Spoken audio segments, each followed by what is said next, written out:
If you have in mind that you do want to sell the business at some point, in the next 5-10 years, whatever it might be, it's certainly never too early to start putting serious thought and planning into that.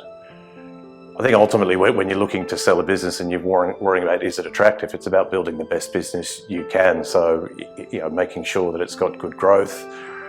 If we think about what actually determines the value of the business, it really comes down to two things. One, the return on invested capital, and then two, the growth rate. So if you want to maximise the value of the business, you're trying to get outsized returns relative to your cost of capital, and there can be a few tricks around measuring that, but that's fundamentally getting the best profit margins that you can, and then ultimately trying to make sure that you've got really strong growth. There is a subtle art to all of that, and looking at different elements of your business, because as it grows, certainly acquirers will look at the elements of the business and think about, this area we think's got a different cost of capital and return requirement, and therefore you really want to make sure that you have the most growth in the areas that have the best return on capital. And similarly, if you've got areas that got a negative return on capital, growth actually destroys value. So part of it is sort of thinking about how buyers will look at your business and making sure that you've got them structured in a way that they are getting good returns. So that really comes down to the performance part.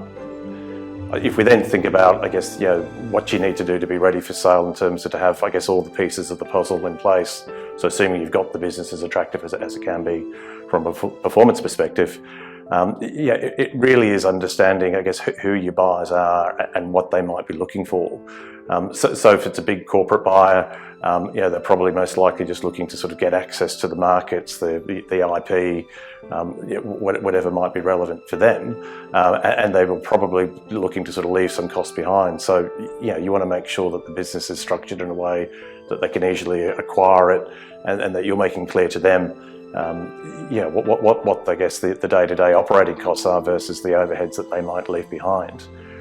Similarly, you want to make sure that your people are in place, and that the key execs are looked after, well remunerated, and I think keen to go with any acquisition. So part of that is making sure that there's no gaps on the people front, but then also making sure that they're aware of what you're trying to work towards, and they're excited about what the future might be with a new owner.